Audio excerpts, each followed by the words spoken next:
Quinine is an anti malarial drug और anti malarial में भी it is a schizonticidal drug.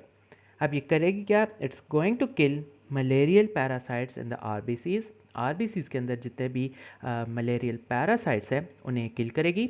सो इसीलिए हम इसे कहेंगे it is a schizonticidal drug. सो अगर मैकेनिज्म ऑफ एक्शन की बात करें तो क्विनीन करेगी क्या? It's going to inhibit haem polymerase enzyme. अब होता क्या है कि हीम जो कि टॉक्सिक कंपाउंड है नॉर्मली डीग्रेड हो जाता है बाकी प्रोडक्ट्स के अंदर with the help of enzyme haem polymerase. So जो क्विनीन है वो इस एंजाइम को जाकर ब्लॉक कर देगी जिसकी वजह से ये सारा रिएक्शन जो है वो रुक जाएगा और हीम की जो कॉन्सेंट्रेशन है वो इंक्रीज कर जाएगी। सो अब हीम जो है वो टॉक्सिक कंपाउंड है, उसकी वजह से होगा क्या कि हीम मॉलिक्यूल्स अक्यूमुलेट करना स्टार्ट हो जाएंगे और पैरासाइट की डेथ हो जाएगी। सो अगर फार्माकोकाइनेटिक्स की बात करें तो quinine is given orally and can also be given by IV infusion. Half life जो है वो 10 आवर्स के अराउंड है and it partially concentrates in the infected RBCs. उसके साथ साथ क्विनीन का जो मेटाबॉलिज्म होता है वो लिवर में होता है। क्लिनिकल यूज़ में हम इसको दे सकते हैं एक्यूट अटैक्स को ट्रीट करने के लिए। Now it's use to treat the acute attacks of malignant malaria, for example Plasmodium falciparum, और इसको हम यूज़ कर सकते हैं बाकी ड्रग्स के साथ कॉम्बिनेशन में, फॉर एग्जांपल डॉक्सीसाइक्लिन, क्लिंडामाइसिन और पायरामेथामीन एंड सल्फाडॉक्सिन के कॉम्बिनेशन के साथ।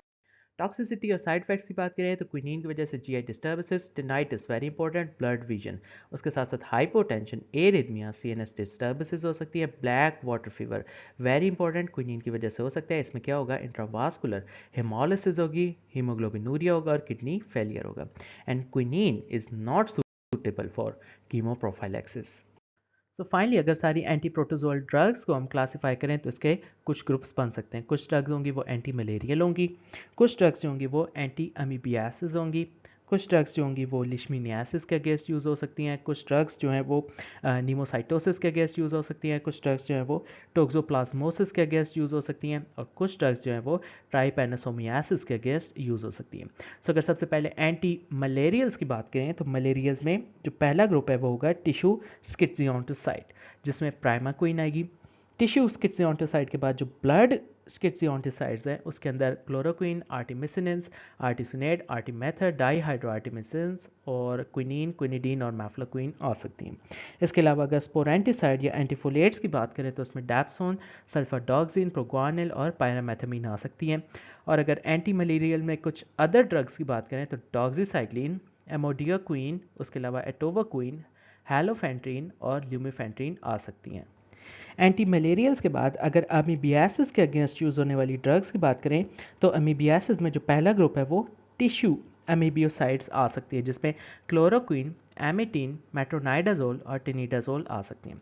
टिश्यू अमीबिसाइड्स के बाद कुछ लूमिनल अमीबिसाइड्स हैं जिसके अंदर डाइलॉक्सानाइड आ सकती हैं, डाइलॉक्सानाइड फ्यूरेट, आयोडोक्विनोल और प्रेमोमाइसिन। इसके बाद अगर लीशमीनियासिस के अगेंस्ट यूज़ होने वाली ड्रग्स की बात करें तो लीशमीनियासिस में हम देख सकते हैं कुछ ड्रग्स हैं वो ऑल टाइप्स ऑफ लीशमीनियासिस के अगेंस्ट यूज़ हो सकती हैं। कुछ ड्रग्स हैं जो सिर्फ क्यूटेनियस लीशमीनियासिस के अगेंस्ट यूज़ हो सकती हैं, कुछ ड्रग्स जो है वो म्यूकोक्यूटेनियस लीशमीनियासिस के अगेंस्ट यूज़ होंगी और कुछ ड्रग्स जो है वो विसरल लीशमीनियासिस के अगेंस्ट यूज़ होंगी। सो अगर लीशमीनियासिस में ऑल टाइप्स ऑफ लीशमीनियासिस के अगेंस्ट यूज़ होने वाली ड्रग की बात करें दिस इज सोडियम स्टिबोग्लूकोनेट। उसके अलावा अगर हम क्यूटेनियस लिशमीनियासिस के अगेंस्ट यूज़ होने वाली ड्रग्स की बात करें तो उसमें फ्लुकोनाजोल और मेट्रोनाइडाजोल आ सकती हैं। इसके बाद अगर म्यूकोक्यूटेनियस लिशमीनियासिस में यूज़ होने वाली ड्रग की बात करें तो एम्फोटेरिसिन बी, और अगर विसरल लिशमीनियासिस के अगेंस्ट यूज़ होने वाली ड्रग्स की बात करें तो उसमें पेंटामिडीन आ सकती है, प्रोमोमाइसिन और मेल्टिफोसिन आ सकती हैं।